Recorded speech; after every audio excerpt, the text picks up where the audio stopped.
Good morning, ladies. Ooh, I feel like that's louder than normal.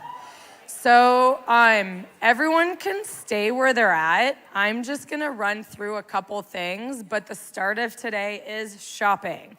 So don't, so don't run to your seats.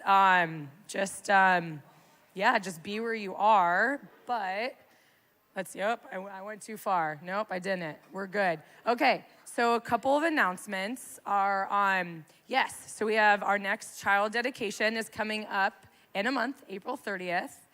There were some awesome ones this past weekend. CPC camp, again, it's mostly that week of June 12th. I believe they're still opening, so sign up. It's a really great thing for your kids. I'll also say, if anyone else was like me, last year was my first VBS. So if you've never been to a VBS, you can volunteer, and it is a lot of fun.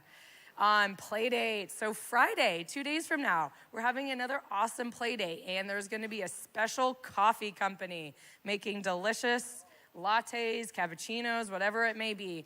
Really, really, really fun way to invite a friend. And then there's a women's event coming up on April 21st at 7:30. Liz Diddy is going to be talking about hearing God's voice. I was just actually talking to a friend. This is a fun night to make a girls' night. Go to dinner before, go to the city center, go to downtown Danville. Just make a night out of it, and then get a couple girls, get a big group of girls, and just go out and enjoy each other's time. So I'd encourage you to do that. What else we got? Easter services, and it's actually closed back there because they're working on some fancy stuff. It's gonna be beautiful. So another great time to invite a neighbor, invite a friend, but join CPC for Easter this year. Good Friday services. Oh, that's this Friday? Isn't Good Friday right before it? Yeah, I was gonna say it. I'm not always good with this, but it's next Friday. What is that, like the 7th, I believe it is? So next Friday the 7th. And then this is offering week. Again, Mothers Together is does so well because of all of your generosity. So there are baskets on the table, and there's other ways to donate if you have questions. Okay, so again, this is actually time to shop. So I'll come back up. We have about 15 minutes to shop. My biggest announcement is a reminder that the only things that Next Step will accept is newborn clothes, so 24 and younger, small toys, bibs, bottles, and diapers. Everything else needs to be taken. So strollers, big things, if you brought it, you'll need to bring it back home with you. So just keep that in mind. I will announce it again, just to be clear. But enjoy your shopping, and I'll have them put some music back on. Or sit and communicate, whatever works.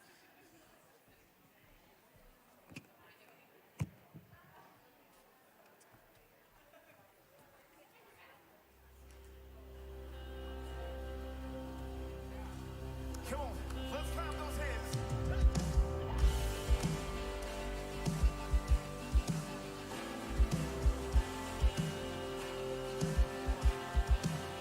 Yes, we worship you, Jesus. Let's lift it up. We sing our lives, our hearts, our hands. We're reaching out to see you move again. We can hardly wait. Come flood this place. We're ready now. It's all about to change. Let your kingdom come. Let your will be done. Let your fire fall. Let your fire fall. Open the heavens.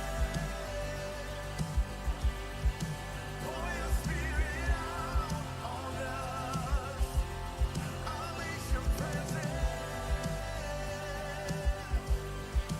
Jesus, come alive in us. Oh, yes. Open the heavens. We lift our voice to sing to you.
Church, with me. Do you see what I see? Do you see what I see? Come on, I see lightning. I see lightning, I hear thunder. Do you? Something steering 6 feet under.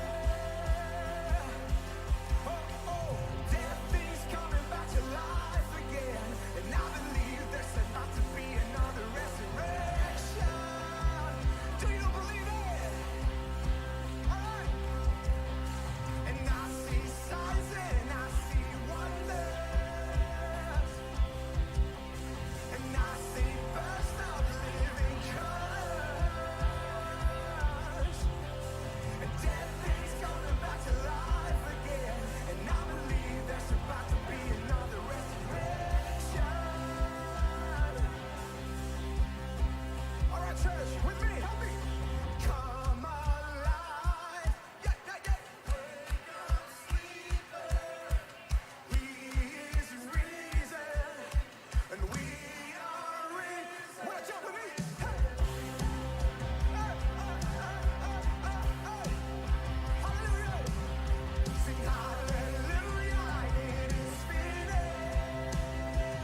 Satan fall like lightning.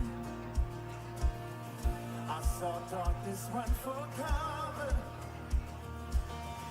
but the miracle that I just can't get over, my name is registered in heaven.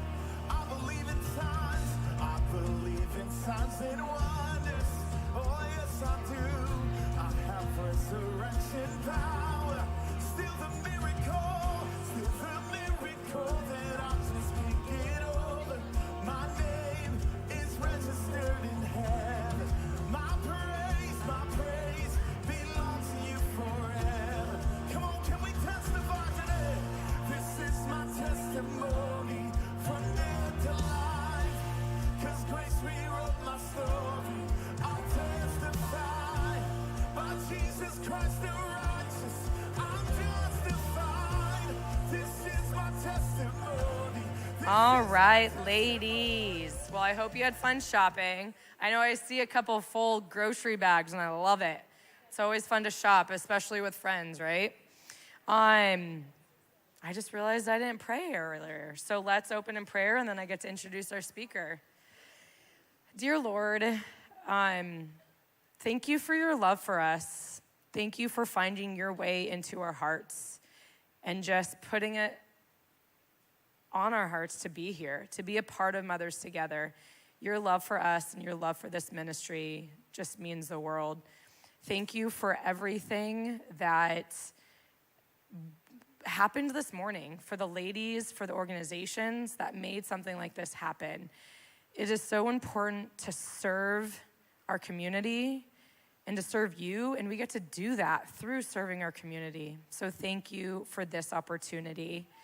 I just ask that you be with all of us in the room, all of us watching online. Just guide Karen. Gosh, she's good. And I know her message is going to be amazing. And just be with us in our conversations and be with us today. In your name I pray. Amen. Well, I have an email that talks about Karen, but I'm going to just talk from my heart about Karen. So why is she here? One, she loves the Lord. And that's just such a blessing within itself. Two, she is a mom. She's done it. She's in it. She's going through it. So, it was pretty fun to hear some Ryan stories last week. We all met her son last week. So it's pretty fun to, know that she's a mom up here speaking to us. She's also has been a professional. She had a career. She has a career. She's just a person that is just such a blessing to this organization. And so I'm excited to introduce to you Miss Karen Pearce. Have fun. Hey, good morning. Good morning. So good to see you guys. Before I start, how about we give it up for the team that planned this morning? How good did it feel to clean your closets and get rid of things and then go shopping and pick up some new things? So, yeah, yay team. And so glad to see you guys, and I just want to welcome everybody online. I think I have a few family members watching, so hello, I love you guys. So yeah, I'm happy to be back. I'm sorry I missed you guys last week, but I hear that Ryan was amazing. I watched it online with my mom and dad, and it's funny how life works out, isn't it? God's always in charge, and when I found out I couldn't co-teach with Ryan last week, I was really, really bummed.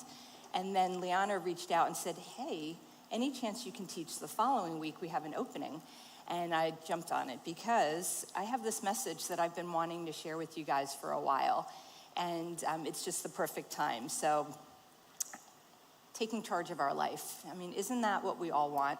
As a mom, don't we always feel like we're completely out of control?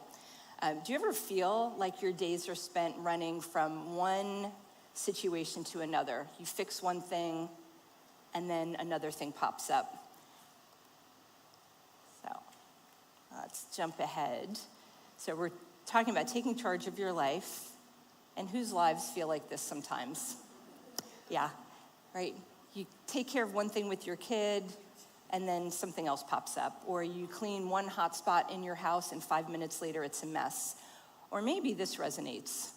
As moms, right? We're juggling it all. We're juggling kids, we're juggling the home, we're juggling menus, we're juggling work.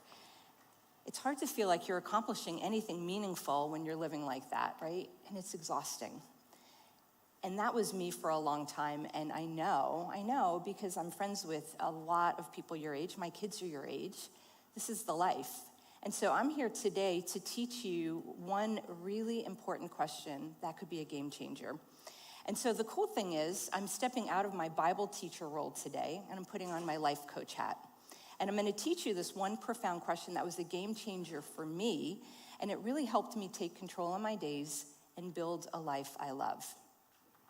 And so I'm going to share that question with you in just a bit, but first, I want to hear what's going on with you guys.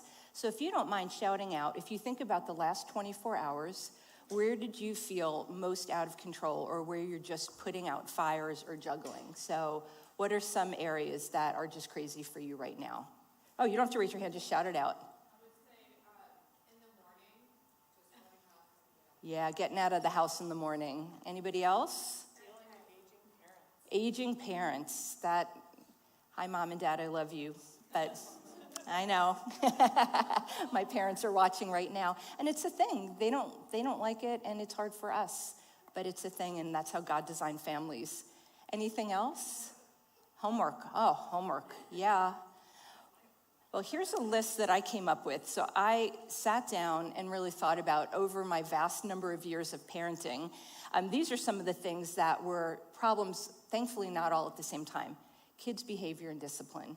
You train one thing up, and 5 minutes later, they're onto something else.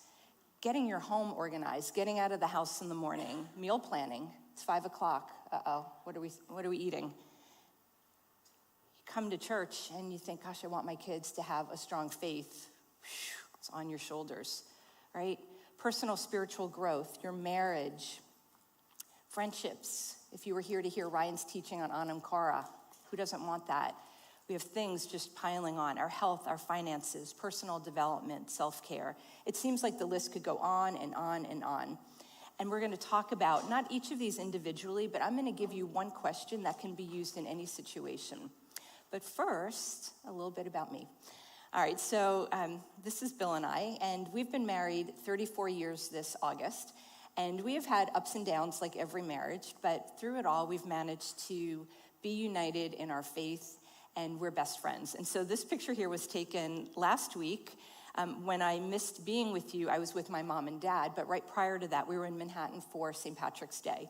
And so if you have people that are telling you your best days are here now, when the kids leave, it's going to be awful, they're lying. This is great. And we're skiing with some college friends. So I'm showing you this not to make you jealous, but to give you that, like, it's going to be even better in 15 or 20 years. This is my crew. So we have 5 kids, 2 by marriage and 3 by birth. And so we have Nathan and Morgan. This was taken at their wedding last May, so May 13th. And I'm sure I've shown this picture before. And then, so she's turning 24. Then Casey in the middle Morgan's turning 27. Casey in the middle is 24. And I'm going to tell you a little bit more about her in just a sec. And then Ryan, you guys have met, and Maggie. And if you haven't met them, you really need to grab them and say hi. So Ryan's our new care pastor. And he brought beautiful Maggie, who's a consultant with Deloitte. And they live in San Ramon with my grandpuppy Theo. But more about Casey. Today is a very special day. Happy birthday, Casey. So 24 years ago today, sweet Catherine Claire was born to our family. We had lots of miscarriages, and so she was just a gift from God because he knew our family literally would not be complete without her joy. And this was the day we brought her home from the hospital, and you can see Ryan already in pastor mode, making sure that Morgan supported the head. So like we literally had walked in from the hospital. They were still in their morning jammies. But this day also was a milestone for me in other ways. When this picture was taken, I was a practicing optometrist. I had 2 thriving practices, and I was in negotiation to build a 3rd. And I got to tell you, I loved being a professional. See, when you're an optometrist, you get to see about 15 to 20 patients a day. And here was my day. Someone would come in, they'd tell me their problem. I would deduce a solution. We'd talk about it. We'd implement that solution. A lot of times it was new glasses or something like that. And an hour later, I would have positive feedback of how awesome I was, what a great job I did. Or I would have the moms calling me, oh, the reading stuff worked. It was glorious. But on that day, or a day after, my husband went to work and found out that he was being transferred from Cincinnati, Ohio, to Seattle, Washington. And what I didn't know, because you can tell my smile is so joyous, is that this was going to be the beginning of one of the most stressful periods of my life. You see, Bill and I, we talked about it and prayed about it, and we decided that long term, his career was going to have a better opportunity to support us than mine was. And so I decided at that point that my heart was being pulled towards home more, and so I sold all my practices right after Casey was born. And within 4 months, we had moved to Seattle. So sweet little Casey would come with me. She was 3-4 weeks old, on an airplane, house hunting, all of that, packing up the house. And so this is me with my mom and dad. They had the 2 older kids, and then I brought the baby, and then they flew the kids out. And Bill was at work at this point. So here we are, new place, 3 kids, really sad that, they're away from all their friends. We don't have a church, we don't have a school, we don't have doctors. We don't know a soul. And I realized that being at home full-time for me was a lot different than being in the office. And so I think you guys can relate. And it made me think about what got me through this phase. You see, because once we moved and I was home with the kids, I realized what we all come to realize, that parenting by definition is a calling with very little positive feedback. And you're making decisions blindly. Like something happens, your kid's misbehaving, or you're trying to make your marriage work when you're both so focused. You're trying to juggle your job, whether it's part-time, full-time, or volunteering with your family. And you never know if any one decision is right. And so basically, as a mom, we are blindly going through our days, implementing things. We have no idea if what we're doing is right. And you may not even know for decades. My kids are 24, almost 27, and almost 30, and we're now seeing the fruit of decisions we made when our kids were this old. And so I'm here to tell you that sense of not knowing what you're doing is 100% normal. And you can have calm in your chaos with some thought. And so this question I'm going to teach you is going to be super helpful. But don't you feel like this is what your day is? And we kind of talked about it with the fire, right? We're walking around all day long with a fire extinguisher. And at that point, some of the things that were really, really tricky for me, the Casey, she was 4 months old. She used to sleep through the night. Suddenly she's not. So I'm spraying my fire hose on what that problem could be. Is she not eating enough? Is she stressed? Am I stressed and stressing her out? Ryan, as he shared with you last week, around that phase, started asking why all the time. And his teachers were literally on their last straw. I'm spraying water. I can't even get a handle on the situation. We're making decisions in the moment just to make the problem go away in the moment. What's for dinner? I don't know. Let's order pizza. How are we going to pay that Visa bill? I don't know. Let's not eat meat for a little bit. I started sleeping all the time. Couldn't get out of bed. Spraying water on that, drinking more coffee. Maybe I'm depressed. Maybe I'm seasonal affective disorder. But I don't even have time to figure out what my root problems are, so I'm just trying to deal with it. Let me eat a few more chips because that fires me up. We run around with a fire extinguisher all the time, and that's normal, but it's not effective. And when you're running around with a fire extinguisher all the time, you're not going to feel like you're building anything meaningful. Can you relate?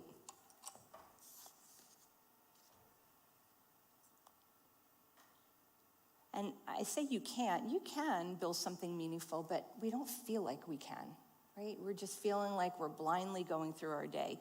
So that was me. That was me at that point. I was working part-time. I was home with the kids. Boxes were everywhere. We ridiculously decided to tear out our kitchen in the middle of this. And so every night, my contractor, there was a huge wire hanging from the ceiling, and he would hardwire my stove so we could cook at night. The refrigerator was out back. And oh, by the way, my mother-in-law was moving in with us. She was quite a bit older and needed care. So I was in crazy land. And in the midst of this, I started feeling like something had to change. And as I told you, I was a doctor, or I was still practicing, but part of that is I'm a diagnostician. And so I began to think, there has to be a better way to live. There has to be something I can do to get a hold of my life. Now, I was under no illusion, having grown up in a family with 4 kids, that I was ever going to be totally in control of everything. But I felt like there had to be a way to make me more secure and to give me a sense of control.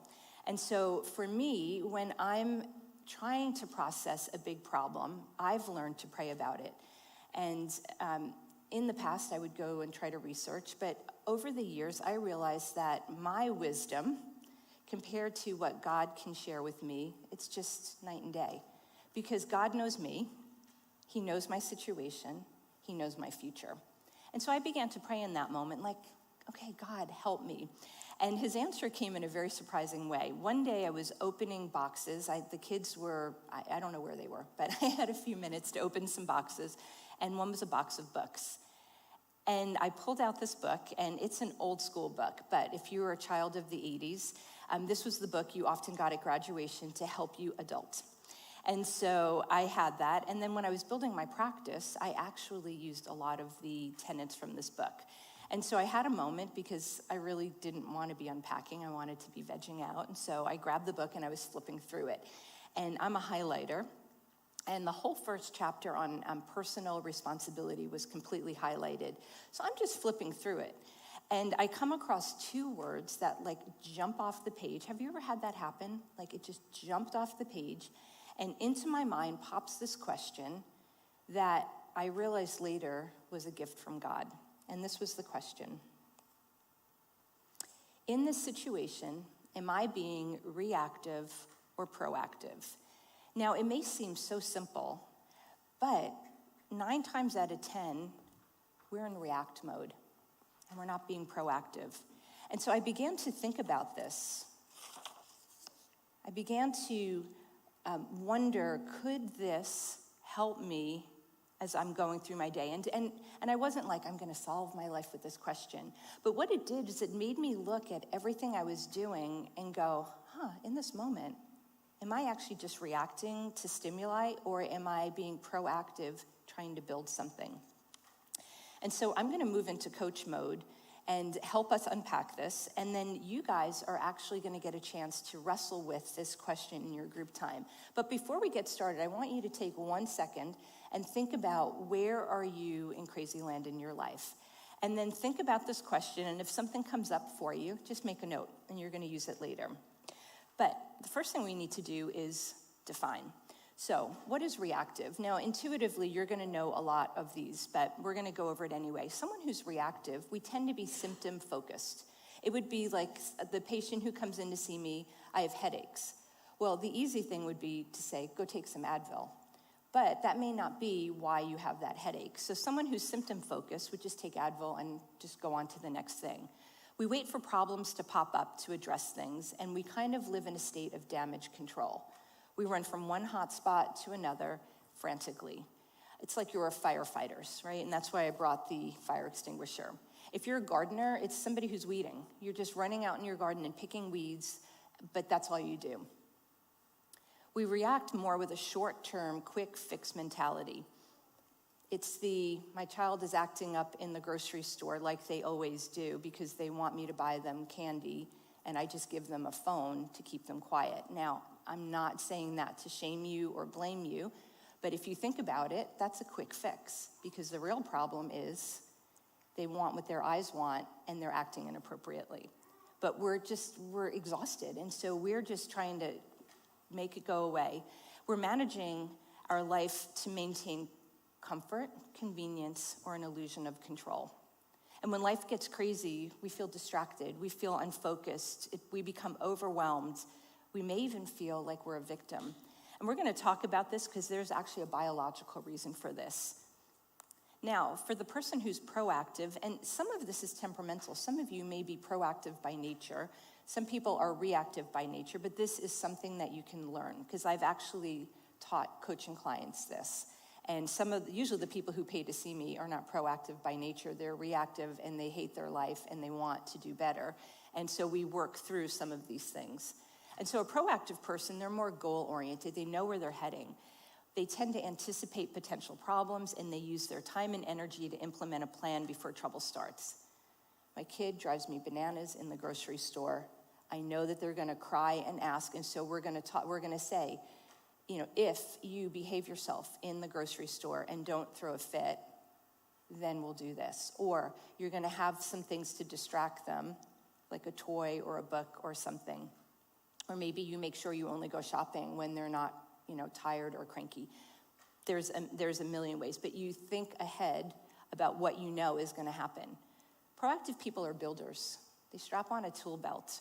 Garden analogy, proactive person, you know the weeds are coming, right? Maybe you put down weed paper or you put a weed deterrent in the soil. You're thinking ahead. When you're responding to something, you have the big picture in mind. You're thinking about your goals. And proactive people, they know it's going to be not great in the short term. You're going to maybe have a lot of fights with your kids early on, but when you win those battles, it's long-term gain. It's kind of like when you have toddlers. Ladies, you got to win those toddler battles and let them know you're the alpha dog, because you're going to be having those same exact issues with your teenagers. And if you don't win them at 2, you're not going to win them at 14. And so parenting with that long-term gain, putting in the time even when it completely sucks and you're tired and you can't deal one more second, putting in time in. When life gets crazy, we tend to feel empowered if you're proactive in the midst of the chaos because you know that you're building towards something. So this question, it was really a gift from God because he knew I was going to need it. As I said, we began moving every 1 to 4 years. So I thought when we got to Seattle, it's like once we get through the construction, it's going to be great. No. We were there 3 years, and then we moved, and we moved, and we moved. And I know Ryan told you a little bit about that. But here's the thing. As I began looking at my life in terms of reactive versus proactive moments, it gave me a sense of control in the crazy. And here's the big thing. It allowed me as the mom, because I was home more than my husband at that point, it allowed me to create a sanctuary of peace for my family in the midst of the crazy. And it allowed my kids to learn how to be proactive in their own lives just by watching me. And that's what I want for you guys today. Now, that's our first why, but I also told you that there's some health reasons. And so as a doctor, I always am curious about the neurobiology. And so I've done research over the years, but the most recent study that I found was in 2018, and it was this guy, Dr. Alexander Olsen. He's Norwegian. He's at the University of Science and Technology. And he studied what neurobiologically, physiologically happens when people are reactive versus proactive. Is there a health reason, not just a happiness reason, why this matters? And they found indeed it does. So when we are chronically living in react mode, our body is in chronic flight or fright. And you know that feeling. Your heart is racing, you're sweating, you can't really focus. Like the whole notion of me saying you're gonna implement plans, you're like, I can't even take my next step. That's because you're in flight or fright. Your amygdala, which is your inner animal brain, becomes activated, which increases our stress cortisol. It's a stress hormone, cortisol. Cortisol does a lot of icky things, one of them creating belly fat. So if you want to lose your belly, start becoming more proactive. It also can lead to adrenal fatigue, constant low-level anxiety. It's not a great way to live. And so if we begin to use our mind to reframe our situation, we end up moving into a different part of our brain. So when we try, even baby steps, even the act of just trying to live proactively moves you from your inner animal brain that's just very instinctual into your thinking brain. So you move into your frontal lobe, and the frontal lobe is the center of planning, imagining, making decisions, reasoning. When you're moving into that frontal lobe and making a thoughtful decision in that moment versus just reacting instinctually, you become more calm in chaos. Your body is not triggering all those stress hormones. You end up living with less stress, and you actually feel more satisfied. You're going to enjoy your life a lot more. And here's the thing. The person who's living proactively has the same circumstances as the person who's living reactively. We can change with our mind how we react to things. So we've talked about the what. Are you living reactively or proactively? We talked about the 2 whys. You can't build a meaningful life if you're running around spraying your fire hose all the time. And then the second is there's literal health implications. But now we're going to tackle what you're wondering. How do I do it? Right? How can I stop being so reactive, so instinctual? And so I created a list, and these are things as I sat and thought about the things I was doing naturally, and there's going to be one slide with everything listed. So the first thing you want to do is stop. So when you're in crazy land and you're about to say your child is on your last nerve, and you're about to just either yell or park them in front of the TV, park them in front of the TV with the thought of, I'm going to just take a moment to myself. Stop and take a breath. And when I say breath, I don't mean like, I mean suck it in like a yoga breath. Fill your lungs and do it with me. Pause at the top. And then when you exhale, purse your lips. Now, this breath, it's called a box breath. This 4 in, pause, slow exhale, it actually does something to your body.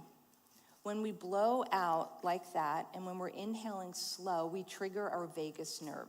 Now, the vagus nerve runs between your brain and your gut, your diaphragm. And when you stimulate your vagus nerve, you automatically put a hit in that parasympathetic or sympathetic flight, fright, stress, crazy land. And it switches you into a headspace where you can become more thoughtful. It puts you into rest and digest. It's used a lot in yoga. It's used a lot in counseling. If you've ever done any counseling for anxiety, this is a wonderful thing. Teach your kids. If you have children that struggle with impulsivity or with high emotions, you can teach them this breath. Teachers are teaching it. It allows you to become more thoughtful and quiet. And in that moment, ask yourself, am I being reactive or proactive? Now, you're not going to be able to change anything, but all you're trying to do is halt the crazy cycle.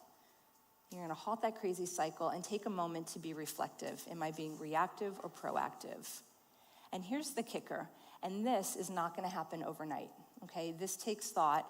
Name what's really going on, because we're dealing with symptoms when we're putting out fires all day, but symptoms have underlying causes. And so naming what's really going on is going to force you to think about what's the root cause. Kids who are acting out are not acting out because they feel like it. There's always something underneath, and you know that as moms, and I know you guys are good moms. You do think about this question. But us reaching for our phone, we're on Instagram too much, and we don't like that. Okay, it's not just in the moment. What's really going on? So it's like thinking deeper. This is going to allow you to start breaking the cycle. So here are 2 examples that I thought about from my own life. Here's one. As a parent, I'm spending all my time reacting to their behavior. And I could make a list 5 pages long of all the behaviors over the years, rather than training their character. And so in the moment, I'm reacting to their behavior because I'm maybe not taking that time to set them up for success character-wise. Or I'm lonely and numbing out on Instagram. Back in my day, it was numbing out with a box of books. But I'm doing that because I'm lonely and I'm not building real community. So it's like naming it. Now, you're not going to change it in the moment, and you're not going to stop reacting, but this is just trying to bring your thoughtfulness into it. And the next, that will allow you to start breaking the cycle. You're creating awareness when you begin naming what's going on, and that will allow you to thoughtfully consider other options. Now, what do I mean by that? In that moment, instead of handing a child a device, or instead of yelling at your husband, or instead of reaching for a bag of chips, or instead of whatever your react mode is, could you make a different choice in that moment? And as you kind of consider what the underlying problem is there a choice you can make that will build into your preferred future?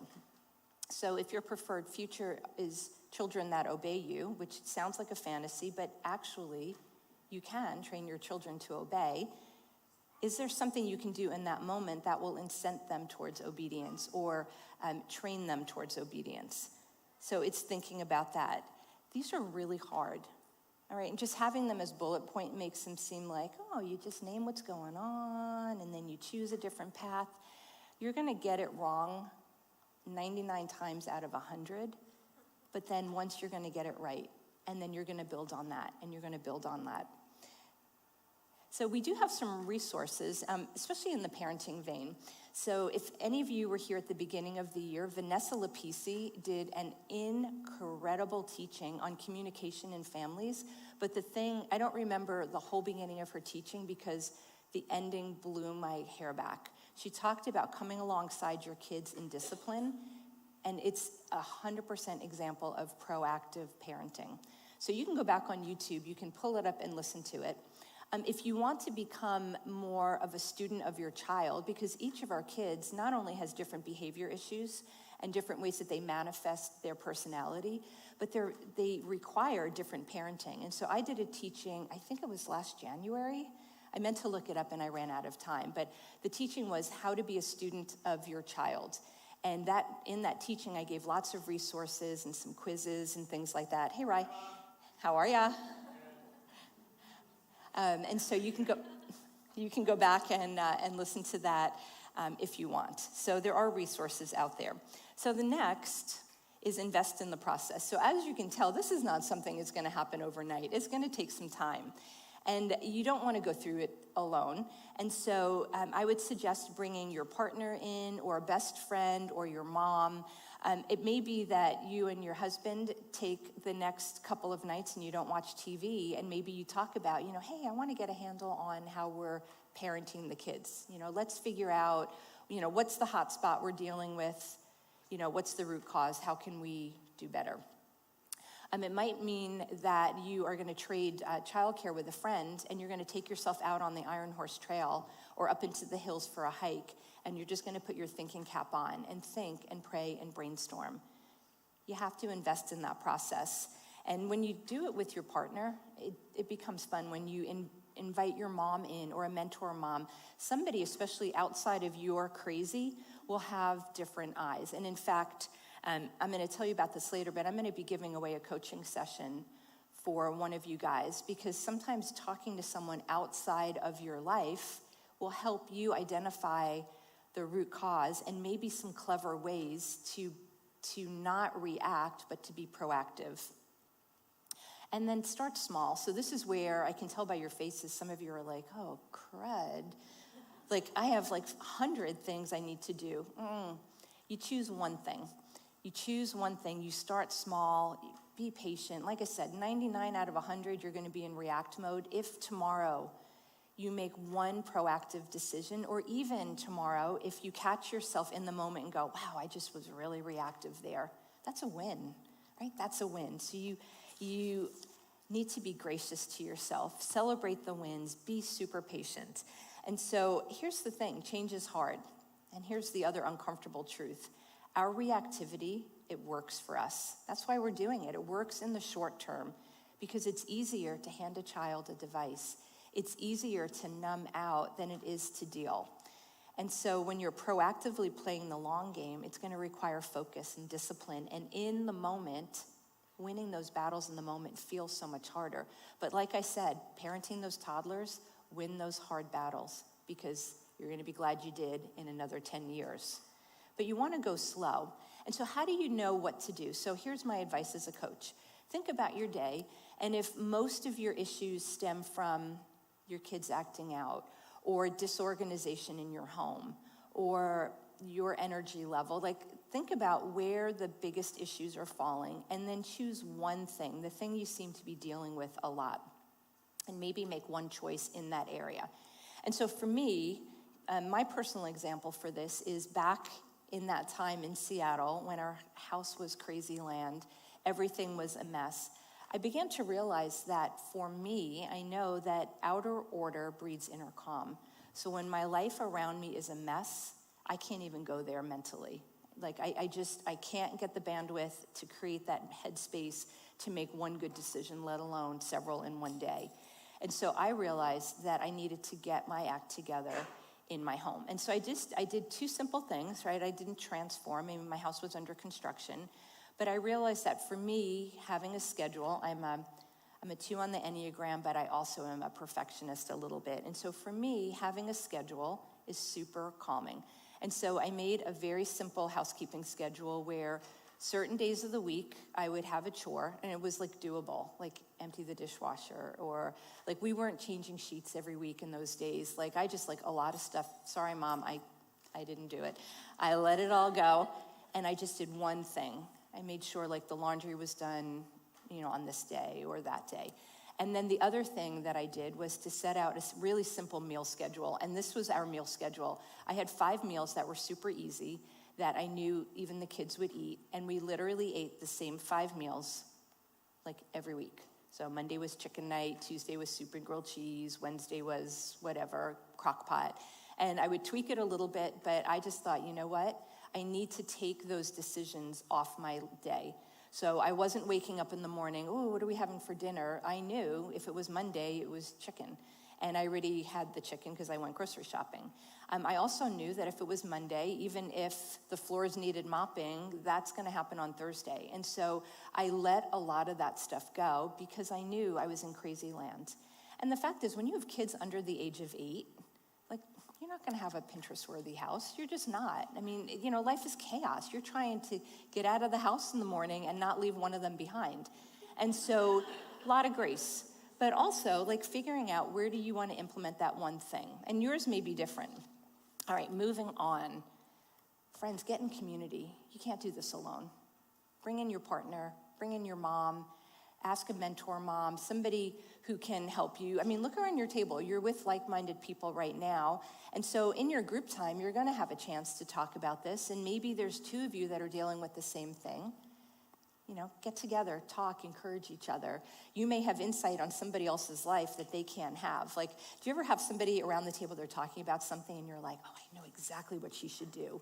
And it's like we can see other people's lives with much more clarity and wisdom oftentimes than we can see our own. And then lastly, take care of yourselves. Because here's the deal. A worn out tool is not going to be any use. You're not going to be able to effect any kind of change with a worn out tool. And so hydrate, because this is also, when people come to me for coaching, even when people came to me for new glasses, I was on them for like taking care of themselves. Drink your water every day. It's not that hard. I mean, it feels hard, but drink your water. When your kids are napping, maybe sit down for 5 minutes. Wash your face in the morning. You'll feel really great, right? Maybe for you, it's making your bed. Whatever that is, take care of yourself. Because when we're worn down and we're just not ourselves, we're going to be leaning into those quick fixes, right? We're not going to have the strength to want to do the hard thing when we feel terrible. And so if you do nothing else, drink your water. I promise you it will help. So that's the gist of the teaching. It's really not as hard as all these 7 steps, okay?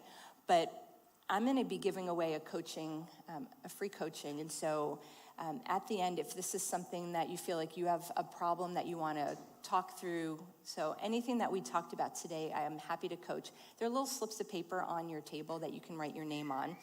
And so I want to end with a little bit of wisdom because I was trying to think back in those days, what inspired me? And I found an old journal. And I had found my mentor actually in Cincinnati before we left. I think she saw the writing on the wall, what was going to happen when I stopped working. And I went from having a little bit of help at home and really being at work all the time to being home all the time. I think she saw the writing on the wall that I was going to lose it. And so she made me write these 2 down, and I had them posted in my house. And so these are both from Proverbs 14. And the first one is, a wise woman builds her house, but with her own hands, the foolish woman tears her down. Ladies, we have the opportunity to be wise. I'm not saying that we're going to be tearing our house down, but things kind of fall apart when we are in react mode. But when we're wise, we're stopping, we're thinking with our prefrontal cortex. And the second one really is explaining why the first one works. The wisdom of the prudent is to give thought to their ways, but the folly of fools is deception. And you know what? We don't want to deceive ourselves. It's really easy to blame our life, to blame our husband not helping, to blame why things are crazy in our life. And things can be out of control, but when we're honest, we have the opportunity. God gives us the ability to take charge, and he'll empower you if you ask him. And so I'm going to close right now by praying and asking God to empower you guys, and then I'll explain what group time is going to be like. So if you don't mind, just bow your heads with me. God, I thank you for this morning. I thank you that in your divine providence, you had me miss co-teaching with Ryan last week so I could be here to share this lesson. For whatever reason, you knew that the women today would need to hear this. And so, Lord, I just pray that you would just come in and help each of us be wise. Would you give us your eyes in seeing our day? And would you help us choose one thing, no more than one thing, that we're going to try to make a proactive decision on later today or tomorrow? I pray that you would bring people around us, both our spouses, our friends, our parents, that can help us on this journey, that we can build a meaningful life, Lord, a life that we feel so proud of, that we love. God, give us the strength when we feel weary, and help us to see your hand helping us through our day. I ask your blessing over the group time, that there's great conversations and that we are able to help each other. We love you. In your name, amen.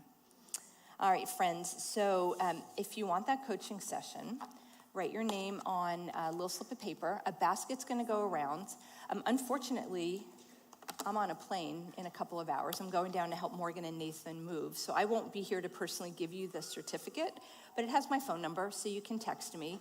And in fact, if any of you have questions after today, I'm going to give you my phone number right now, and you can write it down. You're always welcome to text me, but you may have a question, and so I never mind hearing from you guys after. So my phone number is 949-350-2360, and it's Karen Pearce.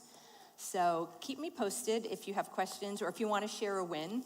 I love getting those after I teach. You know, hey, I tried this and it was awesome, or it didn't work. So yeah, let me know. Thanks, you guys.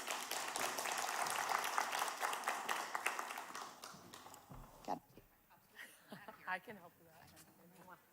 All right, ladies. Okay, so it's 10:20. As a reminder, you can still go shopping, but I'll probably come close us out in 30 minutes, just to reiterate everything about the year swap. So enjoy your discussion time.